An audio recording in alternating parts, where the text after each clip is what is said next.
నమస్తే జీవనరేఖ కార్యక్రమానికి స్వాగతం.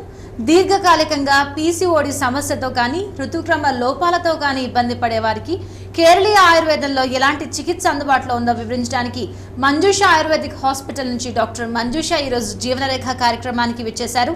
మీరు డాక్టర్ గారితో మాట్లాడాలంటే కింద స్క్రోల్ అవుతున్న నంబర్స్కి కాల్ చేయాలి. హలో అండి, welcome to our studio. Thank you. అసలు ఈ పీసీఓడి అంటే ఏంటంటారు? పీసీఓడిని పాలిసిస్టిక్ ఓవేరియన్ డిసీజ్ అని అంటామండి. దీన్నే పీసీఓఎస్ అని కూడా అంటాం. దాన్ని పాలిసిస్టిక్ ఓవేరియన్ సిండ్రోమ్ అనమాట. సో ప్రత్యేకించి మహిళల్లో ఎవరైతే టీనేజ్ అమ్మాయిల్లో అలానే 20 నుంచి 30 సంవత్సరాల మధ్య వయసున్న మహిళల్లో ఈ సమస్యను చాలా కామన్గా ఈ మధ్య ఎక్కువగా చూస్తున్నాము. సో ఎవరికైనా మహిళల్లో ఫిమేల్ హార్మోన్స్తో పాటు మేల్ హార్మోన్స్ అని ఉంటాయి. సో ఈ మేల్ అండ్ ఫీమేల్ హార్మోన్స్ వల్లనే ప్రతి మంత్ పీరియడ్స్ రావడం, ఋతుస్రావం జరగడం కానివ్వండి, ఫార్మేషన్ ఆఫ్ ఎగ్ అవ్వడం, అలానే ఈ ఓవ్యులేషన్ అవ్వడం లాంటివి చూస్తూ ఉంటాం.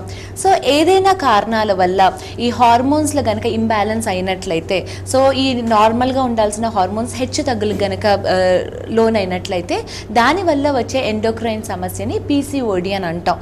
దీన్ని పాలిసిస్టిక్ ఓవేరియన్ డిసీజ్ అని అంటాం. సో దీంట్లో భాగంగా ఈ గర్భసంచిలో కానివ్వండి, లేదంటే ఓవరీస్లో సిస్ ఫామ్ అవడము, లేదంటే ఎండోమెట్రియస్ అంటే యూట్రస్ లోపల ఉండే పొరలు థిక్ అవ్వడము లాంటి సమస్యలన్నీ కూడా చూస్తాం. సో వీటిని మనం పీసీఓడి అని అంటాం. సో ఫార్మేషన్ ఆఫ్ సిస్ అనమాట. ఓవరీస్లో ఈ కణతల్లాగా ఫామ్ అవుతాయి. అందులో మళ్ళీ డిఫరెంట్ వెరైటీస్ ఉంటాయి. అంటే ఎలాంటి లక్షణాలు మనం గమనించాలంటారు? పీసీఓడి సమస్య మనలో స్టార్ట్ అవుతుంది అని వాళ్ళు ఎట్లా గమనించాం? నార్మల్గా అండి మోస్ట్ ఆఫ్ ద పీపుల్లో అంటే చాలామంది మహిళల్లో ఈ పీరియడ్ స్టార్ట్ అయినప్పటి నుంచి ఈ సమస్య అనేది వస్తూ ఉంటుంది. సో ఎవరైతే టీనేజ్ అమ్మాయిల్లో ఈ 12 to 13 ఇయర్స్ మధ్యలో ఎప్పుడైతే పీరియడ్స్ స్టార్ట్ అవుతాయో మెనార్కే అంటాము.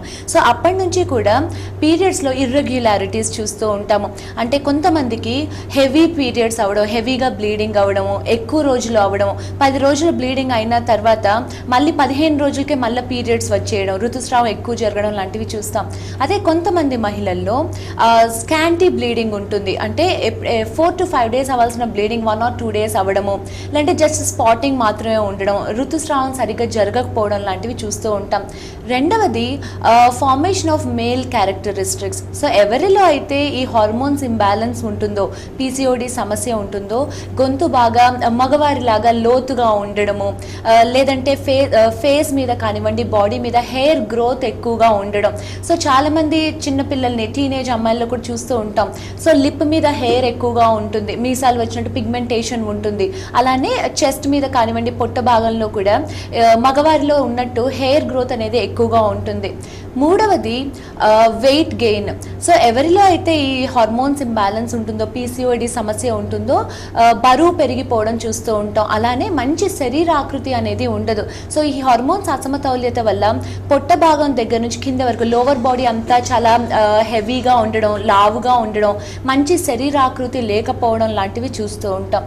నాలుగవది స్కిన్లో చేంజెస్. సో ఎవరిలో అయితే ఈ పీసీఓడి సమస్య ఉంటుందో వారికి ఎక్కువ పింపుల్స్ రావడం, అలానే యాక్నే అంటాం. సో ఫేస్ మీద కానివ్వండి, వీపు మీద మచ్చలు ఎక్కువగా రావడం, ఆ మచ్చలు అలానే నిలబడిపోవడం లాంటివి చూస్తాము. ప్లస్ స్కిన్ కూడా చాలా డ్రైగా ఉంటుంది. సో ఎండిపోయినట్టు, వ్రింకిల్స్ తొందరగా వచ్చేయడం, ముడతలు తొందరగా ఫామ్ అవడం, ఏజింగ్ ఫ్యాక్టర్ ఫాస్ట్గా వచ్చేయడం. అంటే 20 సంవత్సరాల పిల్లల్ని చూసినా కానీ వారికి 30 సంవత్సరాల వయసు ఉన్నట్టు అనిపిస్తారు అనమాట. ప్లస్ పిగ్మెంటేషన్ ఎక్కువ ఉండడం. సో ఫేస్ మీద మచ్చలు వస్తూ ఉంటాయి. అలానే కొంతమందికి బాడీ అంతా కూడా తొందరగా ట్యాన్ అయిపోతూ ఉంటారు. సో కొంచెం ఎండలోకి వెళ్ళగానే తొందరగా ట్యాన్ అవ్వడం, స్కిన్ సెన్సిటివిటీ ఎక్కువ ఉండడం లాంటివి చూస్తాం. సో ఇలాంటి లక్షణాలు ఏది ఉన్నప్పటికీ ఇమీడియట్గా ఒక మంచి బ్రాండెడ్ ఆయుర్వేదిక్ హాస్పిటల్కి వెళ్ళి, లేదంటే సరి అయిన పరీక్షలు చేయించుకొని ఇన్స్టెంట్గా అంటే ఎర్లీ స్టేజెస్లోనే సమస్యను తగ్గించుకోవడం మంచిది. అంటే పీసీఓడి సమస్య రావడానికి పలానా కారణం అని మనం ఒక కారణాన్ని చూపించవచ్చు అంటారా? వివిధ కారణాలు ఉంటాయా? చాలా మందిలో అండి జెనెటిక్ ఫ్యాక్టర్ చూస్తాం, ఫ్యామిలీ హిస్టరీ చూస్తాం. సో సగం మంది పీసీఓడి సమస్యతో బాధపడే వారిలో ఫ్యామిలీ హిస్టరీ అనేది ఉంటుంది. సో మదర్కి కానివ్వండి, లేదంటే సిబ్లింగ్స్కి అంటే సిస్టర్స్లో ఈ సమస్య ఉండి అది వారికి వచ్చే ఛాన్సెస్ చాలా ఎక్కువగా ఉంటాయి. అండ్ రెండవది ఈ మధ్య కాలంలో చాలా మందిలో కూడా ఈ 13 years above అమ్మాయిల్లో 30 years 13 to 30 years మధ్యలో చాలా మందికి ఈ హార్మోన్స్ ఇంబ్యాలెన్స్ కానివ్వండి పీసీఓడి సమస్య చూస్తున్నాం. సో ప్రత్యేకించి ఆక్యుపేషనల్ హజార్డ్గా కూడా చెప్పుకోవచ్చు.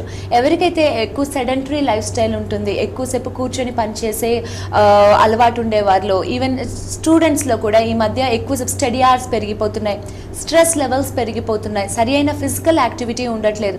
సో ఎవరిలో అయితే ఇలాంటి సెడెంటరీ లైఫ్ స్టైల్ చూస్తామో అలానే ఫిజికల్ యాక్టివిటీ, అసలు వాకింగ్ కానివ్వండి, ఎలాంటి యోగా కానీ ఎలాంటి ఫిజికల్ యాక్టివిటీ చేయని వారు, అలానే రిఫ్రిజిరేటెడ్ అండ్ క్యాన్డ్ ఫుడ్ ఎక్కువ తీసుకోవడం, సో ఈ బేకరీ ఫుడ్ కానివ్వండి, జంక్ ఫుడ్స్ కానివ్వండి, నాన్ వెజిటేరియన్, అలానే ఎక్కువ కాలం క్యాన్డ్ ఫుడ్ రెడీమేడ్ ఫుడ్స్ ఎక్కువ తీసుకునేవారు, లేదంటే రిఫ్రిజిరేటెడ్ ఫుడ్ ఎక్కువ స్టేల్ ఫుడ్ ఎక్కువ తీసుకునే వారిలో ఈ సమస్య చూస్తూ ఉంటాము. అలానే మానసిక ఒత్తిడి, సో ఎవరిలో అయితే మానసిక ఒత్తిడి ఎక్కువగా ఉంటుందో, స్ట్రెస్ లెవెల్స్ అనేవి ఎక్కువగా ఉంటాయో అలాంటి వారిలో కూడా చాలా మందిలో ఈ పీసీఓడి సమస్య అనేది చూస్తూ ఉన్నాం. అయితే కాలర్ ఉన్నారు విజయవాడ నుంచి మీతో మాట్లాడడానికి. సుజాత గారు. నమస్తే మేడం. నమస్తే అండి, డాక్టర్ గారు దగ్గర చెప్పండి. నమస్తే అండి. నమస్తే మేడం. ఏంటి మా సమస్య? మేడం, మా పాప 12 years కి మెచ్యూర్ అయిందండి. ఓకే. అయితే జనవరి 26న మెచ్యూర్ అయింది. తర్వాత 15 days కి మళ్ళీ అయిందండి. ఓకే. అయితే తను మళ్ళీ అప్పటి నుంచి మళ్ళీ అవ్వలేదు మేడం. ఇప్పటికి 4 months అయిపోయింది. ఓకే. దానివల్ల ఏమైనా ప్రాబ్లం ఉంటదంటారా? మీరు ఏమైనా అల్ట్రాసౌండ్ ఏమైనా స్కాన్ చేయించారమ్మా? లేదండి, ఇంతమంది చూపించలేదు మేడం. ఓకే అండి, మీరు 12 yearsకి అంటే మెనార్కే వచ్చింది అని అంటున్నారు, ప్లస్ ఇర్రెగ్యులర్ మెన్స్ట్రేషన్ అంటే ఋతుస్రావం సరిగ్గా రావట్లేదు అని అంటున్నారు. 4 months నుంచి కూడా వారికి పీరియడ్స్ రాలేదు అని అంటున్నారు. సో డెఫినెట్గా ఒకసారి వారికి స్కాన్ చేయిస్తే బెటర్, బికాస్ ఎవరిలో అయితే ఈ హార్మోన్స్ ఇంబ్యాలెన్స్ ఉంటుందో ఈ మధ్య కాలంలో చాలా కామన్ అయిపోయింది. సో హార్మోన్స్ ఇంబ్యాలెన్స్ ఉండడం వల్ల మీరు చెప్తున్నట్టు ఈ ఋతుక్రమం అనేది సరిగ్గా రాదు. సో సాధారణంగా అయితే 26 నుంచి 30 రోజుల మధ్యలో పీరియడ్స్ వస్తూ ఉంటాయి, ప్లస్ 4 to 5 days బ్లీడింగ్ అవుతుంది. సో కొంతమంది మహిళల్లో స్వతహాగానే అంటే చిన్న పిల్లల దగ్గర నుంచి కూడా ఒబెస్ ఉంటారు, అంటే అధిక బరువు ఉండవచ్చు. లేదంటే కొంతమంది అమ్మాయిల్లో కూడా వారి ఫుడ్ హ్యాబిట్స్ వల్ల సరి అయిన ఫుడ్ తీసుకోకపోవడం వల్ల, ఈ మధ్య డైటింగ్ అనేది చాలా మంది చిన్న వయసు నుంచి సరిగ్గా ఫుడ్ తీసుకోవట్లేదు. సో అలా సరిగ్గా ఫుడ్ తీసుకోకపోవడం, సరి అయిన టైంకి ఫుడ్స్ తీసుకోకపోవడం, ఎక్కువ వేడిని కలిగించే ఫుడ్ తీసుకోవడం, ఇలాంటి అనేక కారణాల వల్ల కొంతమంది అమ్మాయిల్లో వేడి అనేది ట్రాప్డ్ హీట్ అనేది చాలా ఎక్కువగా ఉంటుంది. అండ్ మూడవది వచ్చి ఎవరిలో అయితే ఎనిమిక్ కండిషన్, బ్లడ్ క్వాలిటీ సరిగ్గా ఉండదో అలాంటి వారిలో కూడా మనం పీరియడ్స్ ఇర్రెగ్యులారిటీ చూస్తూ ఉంటాం. సో ఏదైనా అప్పటికి మీరు ఇమీడియట్గా కనుక తీసుకొని వచ్చినట్లయితే వారికి డీటెయిల్ కన్సల్టేషన్ తీసుకొని అసలు వారి శరీర తత్వం ఏ విధంగా ఉంది, వారి బాడీలో దోషిక్ ఇంబ్యాలెన్స్ ఏ విధంగా ఉంది చూస్తాము. అవసరాన్ని బట్టి చిన్న చిన్న స్కాన్స్ ఉంటాయండి. సో ఎర్లీ స్టేజెస్లో ఒకవేళ నిజంగా పీసీఓడి ఉన్నట్లయితే ఒక 6 months మంచి మెడిసిన్స్ వాడడం వల్ల సమస్యను మనం రూట్ కాజ్ నుంచి కూడా తీసివేయచ్చు. సో ఫ్యూచర్లో ప్రాబ్లం లేకుండా చేయవచ్చు, పూర్తిగా వరకు ఉన్న సమస్యను కూడా మనము నిర్మూలించవచ్చు. అంటే పీసీఓడి సమస్యని ఒకవేళ వాళ్ళు అశ్రద్ధ చేసి కొంచెం ఇబ్బంది పడి డాక్టర్తో చెప్పడం ఎందుకని కానీ, లేదంటే ఇతర కారణాలు ఏవైనా ఉండొచ్చు, డాక్టర్ దగ్గరికి వెళ్లకుండా వాళ్ళు అశ్రద్ధ చేస్తే వాళ్ళకి ఎలాంటి కాంప్లికేషన్స్ ఎదురవుతాయి, వస్తాయంటారా కాంప్లికేషన్స్? డెఫినెట్గా కాంప్లికేషన్స్ చాలా ఉంటాయండి, బికాస్ పీసీఓడి అనేది ఇట్స్ ఎండోక్రైన్ ప్రాబ్లం. సో పీసీఓడిని అశ్రద్ధ చేయడం వల్ల ఫ్యూచర్లో ఒబెసిటీ అనేది మనకి ఇమీడియట్ కాంప్లికేషన్ అనమాట. సో ఈ పీసీఓడిలో హార్మోన్స్ ఇంబ్యాలెన్స్ ఉంటుంది కాబట్టి చాలామంది అమ్మాయిలు లావు పెరిగిపోతూ ఉంటారు, చాలా డ్రాస్టిక్గా బరువు పెరిగిపోతూ ఉంటారు. సో కొంతమంది 3 నెలల్లోనే 10-15 kgs బరువు పెరిగిపోయే వారిని మేము చూస్తూ ఉంటాం. సో దానివల్ల బీపీ రావచ్చు, లేదంటే షుగర్ రావచ్చు, అలానే ఫ్యూచర్లో థైరాయిడ్ రావచ్చు, హై కొలెస్ట్రాల్ సమస్యలు రావచ్చు. ఇదే కాకుండా ఎవరైతే పీసీఓడి అనే అశ్రద్ధ చేస్తారో, చాలా కాలంగా దాన్ని పట్టించుకోరో, కొంతమందికి హెవీ బ్లీడింగ్ అవుతుంది కాబట్టి బ్లడ్ క్వాలిటీ చాలా తగ్గిపోతుంది, వారికి అసలు బ్లడ్ లెవెల్ సరిగ్గా ఉండవు, హిమోగ్లోబిన్ సరిగ్గా ఉండదు. సో దానివల్ల దానివల్ల ఈజీగా అలసిపోవడం, ఏ పని చేసుకోలేకపోవడం, ఎనర్జీ లెవెల్ సరిగ్గా లేకపోవడం చూస్తూ ఉంటాం. Plus one of the main complication వచ్చి ఇన్ఫర్టిలిటీ.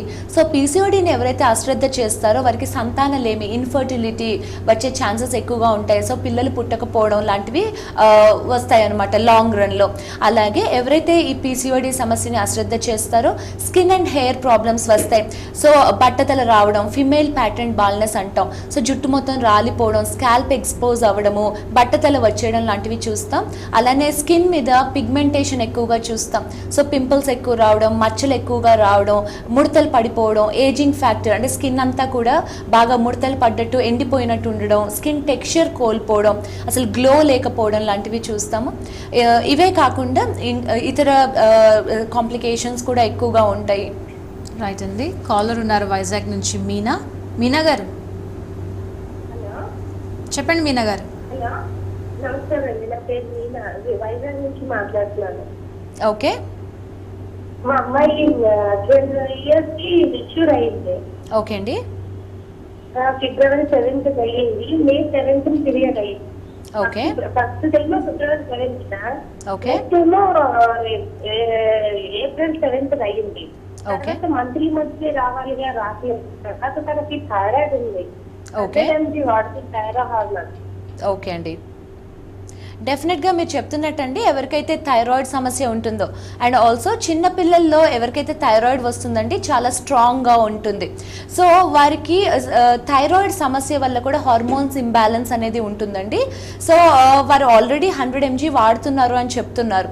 సో ఏవైతే వారు ట్యాబ్లెట్స్ వాడుతున్నారో ఇట్స్ జస్ట్ ఏ సప్లిమెంట్. అంటే వారికి హైపోథైరాయిడిజం ఉండాలి. థైరాయిడ్ గ్లాండ్ అనేది మన మొత్తం మెటబాలిజంని కూడా డ్రైవ్ చేస్తుంది. సో దానివల్లనే మజిల్ స్ట్రెంగ్త్ కానివ్వండి, బాడీలో ఉండే ప్రతి జీవక్రియల్ని కూడా సపోర్ట్ చేసే గ్లాండ్ వచ్చి థైరాయిడ్ గ్లాండ్. సో మీ అమ్మాయి విషయంలో ఆ థైరాయిడ్ గ్లాండ్ పనితీరు అనేది తగ్గి ఉంది. సో సాధారణంగా పనిచేయాల్సిన పనితీరు తగ్గి ఉండడం వల్ల ఏవైతే హార్మోన్స్ అనేవి బాడీలో సెక్రీట్ అవ్వట్లేదో ఆ హార్మోన్స్ని మీకు సింథటిక్ రూపంలో, టాబ్లెట్ రూపంలో ఇవ్వడం జరుగుతుంది. సో దానివల్ల థైరాయిడ్ గ్లాండ్కి సపోర్టివ్ కాదండి, జస్ట్ సప్లిమెంట్ మాత్రమే. డెఫినెట్గా థైరాయిడ్కి కేర్లీ ఆయుర్వేదంలో, ఎస్పెషలీ మా హాస్పిటల్లో చక్కటి ట్రీట్మెంట్స్ అందుబాటులో ఉంటాయి. సో ఇమీడియట్గా మీ డాక్టర్ని చూడాల్సింది ఉంటుంది. డీటెయిల్ కన్సల్టేషన్ చాలా అవసరం. బికాస్ ఒక్కొక్క థైరాయిడ్ పేషెంట్లో కూడా సిమ్టమ్స్ ఒక్కో విధంగా ఉంటాయి. సో వారి సిమ్టమ్స్ అన్ని కూడా నోట్ చేసుకున్న తర్వాత వారి బాడీ టైప్ ఏ విధంగా ఉంది, వారి లైఫ్ స్టైల్ ఏ విధంగా ఉంది, వారి బాడీలో దోషిక్ ఇంబ్యాలెన్స్ ఏ విధంగా ఉంది చూసి అకార్డింగ్లీ డీటాక్సిఫికేషన్ ట్రీట్మెంట్స్ అని చెప్తాం. సో ఈ హైపోథైరాయిడిజం, పీసీఓడి, అన్కంట్రోల్ డయాబెటీస్ ఇవన్నీ కూడా ఒక గ్రూప్కి చెందినవి. సో బాడీలో ఎప్పుడైతే టాక్సిన్స్ పేర్కొని పోయి ఉంటాయో, లేదంటే బాడీలో విషియేటెడ్ మ్యూకస్ ఎక్కువగా ఉంటుందో దానివల్ల వచ్చే ప్రాబ్లమ్స్ ఇవన్నీ కూడా. సో వారికి నార్మల్గా డీటాక్సిఫికేషన్ ట్రీట్మెంట్స్ అని చేస్తామండి. ఇప్పుడు ఒక 1 month ట్రీట్మెంట్స్, 6th month ఒక 1 month ట్రీట్మెంట్స్, 12th month ఒక 1 month ట్రీట్మెంట్స్. సో ఇలాగ 2 నుంచి 3 ట్రీట్మెంట్ కోర్సెస్ అవసరం పట్టవచ్చు. ఒక 6 to 12 months మెడిసిన్స్ వాడాల్సింది ఉంటుంది. సో గ్రాడ్యువల్గా వారు ఏవైతే ట్యాబ్లెట్ వాడుతున్నారో మెల్లమెల్లగా ట్యాబ్లెట్ని తగ్గించి వేయడం జరుగుతుంది. We will take the aid of all the blood reports. So ఎప్పుడైతే లెవెల్స్ వారికి ట్యాబ్లెట్ తగ్గించేస్తూ ఉంటామో ఇమీడియట్గా మెడికల్ ఇన్వెస్టిగేషన్స్ అన్నీ కూడా చేస్తూ ఉంటాం. సో ఇలా 6 to 9 months లోపు ట్యాబ్లెట్స్ పూర్తిగా మానేసినా కానీ థైరాయిడ్ లెవెల్స్ అనేవి నార్మల్గా చేయవచ్చు. ఆ తర్వాత ఇంకొక 6 months మా మెడిసిన్స్ ఇవ్వడం ద్వారా మళ్ళీ ఫ్యూచర్లో వారికి థైరాయిడ్ సమస్య రాకుండా కూడా చేయవచ్చు. సో కానీ ఈ చిన్నపిల్లలు ఎప్పుడైతే థైరాయిడ్ వస్తుందో ఎంత ఎర్లీ ట్రీట్మెంట్స్ మీరు చేయిస్తే రిజల్ట్స్ అంత చక్కగా, అంత ఎఫెక్టివ్గా కూడా ఉంటాయి. అంటే చిన్నపిల్లల్లో ఈ థైరాయిడ్ రావడానికి కారణం ఏంటంటారు? ఈ మధ్య హార్మోన్స్ ఇంబ్యాలెన్స్ చాలా కామన్ అయిపోయిందండి. సో ఎక్స్పెషల్లీ పొల్యూషన్ లెవెల్స్ ఎక్కువ అయిపోయాయి. సో ఎక్కడ చూసినా ఈవెన్ మన ఫుడ్లో కానివ్వండి, మనం తాగే మిల్క్ దగ్గర నుంచి వాటర్లో అనేక రకాల కెమికల్స్ అనేవి ఇండైరెక్ట్గా మన బాడీలోకి వెళ్ళిపోతున్నాయి. అదే కాకుండా దోషిక్ ఇంబ్యాలెన్స్ చాలా రెక్టిఫై అయిపోయింది, ఇంబ్యాలెన్స్ ఎక్కువ అయిపోయింది. సో చిన్నపిల్లల్లో వారికి ప్రకృతి అనేది వారి మదర్ అండ్ ఫాదర్ నుంచి వస్తుంది. సో వాళ్ళ మదర్లో, ఫాదర్లో ఏదైనా దోషిక్ ఇంబ్యాలెన్స్ ఉంటే ఆ దోషిక్ ఇంబ్యాలెన్స్ అనేది పిల్లల్లో వచ్చే ఛాన్సెస్ ఎక్కువగా ఉంటాయి. సో మెయిన్గా ఈ పొల్యూషన్ కారణంగా, లేదంటే పేరెంట్స్లో ఉండే స్ట్రెస్ కారణంగా, అండ్ ఆల్సో ఫ్యామిలీ హిస్టరీ కారణంగా కూడా చిన్న పిల్లల నుంచి డయాబెటీస్ ఎక్కువైపోయింది, అలానే థైరాయిడ్ సమస్యలు, పీసీఓడి సమస్యలు పెరిగిపోతున్నాయి. మూడవది వచ్చి హార్మోన్స్. సో మనకి తెలియకుండానే ఈవెన్ మిల్క్లో కూడా ఎన్నో రకాల హార్మోన్స్ అనేవి వాళ్ళు ఇండైరెక్ట్గా చేర్చడం జరుగుతుంది. సో బేసిక్గా ఈ అడల్ట్రేషన్ ఆఫ్ ఫుడ్ వల్ల కూడా మనకి ఈ మధ్య ఈ ఎండోక్రైన్ సిస్టమ్ అనేది చాలా వీక్ అయ్యి అనేక రకాల డిసీజెస్కి కారణమవుతుంది. రైట్ అండి. అయితే పీసీఓడికి మీ దగ్గర ఎలాంటి ట్రీట్మెంట్స్ అందుబాటులో ఉన్నాయంటారు? మెయిన్గా రెండు విధాలుగా చికిత్సా విధానం ఉంటుందండి. ఒకటి ఇంటర్నల్ మెడిసిన్స్ ఇవ్వడం, రెండవది ట్రీట్మెంట్స్ చేయడం. సో ఎవరైనా మా దగ్గరికి పీసీఓడితో వచ్చినట్లయితే రూట్ కాజ్ ఏమై ఉండవచ్చు అనేది ఫస్ట్ డయాగ్నోస్ చేస్తాం. బికాస్ కొంతమందికి లైఫ్ స్టైల్ ఆక్యుపేషనల్గా అంటే ఎక్కువ సెడెంటరీ లైఫ్ స్టైల్ కారణంగా, తీసుకునే ఫుడ్ కారణంగా పీసీఓడి రావచ్చు. ఇంకొంతమందికి బాడీలో ఎక్కువ హీట్ ఉండడం వల్ల బ్లడ్ విషియేట్ అయ్యి దాని కారణంగా హార్మోన్స్ ఇంబ్యాలెన్స్ అయ్యి పీసీఓడి రావచ్చు. అండ్ మూడవది ఒబెసిటీ వల్ల కూడా మనకి పీసీఓడి అనేది వస్తూ ఉంటుంది. అండ్ నాలుగవది వచ్చి ఫ్యామిలీ హిస్టరీ. ఇలాగా సమస్య ఒకటే అయినా దానికి కారణం రూట్ కాజ్ అనేది అనేక విధాలుగా ఉంటుంది. కాబట్టి సో ఫస్ట్ డీటెయిల్ కన్సల్టేషన్ తీసుకున్న తర్వాత మెడిసిన్స్ ఉంటాయి. సో ఎవరైతే పీసీఓడి సమస్య ఉంటుందో 6 months నుంచి 12 months మధ్యలో మెడిసిన్స్ వాడాల్సింది ఉంటుంది. వాటితో పాటు అవసరాన్ని బట్టి ట్రీట్మెంట్స్ చేస్తాం. సో డీటాక్సిఫికేషన్ ట్రీట్మెంట్స్ అనేవి మా స్పెషాలిటీ. రైట్, ఇక జీవనరేఖలో చిన్న బ్రేక్ తీసుకుందాం. బ్రేక్ తర్వాత మంజుష ఆయుర్వేదిక్ హాస్పిటల్లో ఉన్న ట్రీట్మెంట్స్ గురించి తెలుసుకుందాం. చూస్తూనే ఉండండి TV1.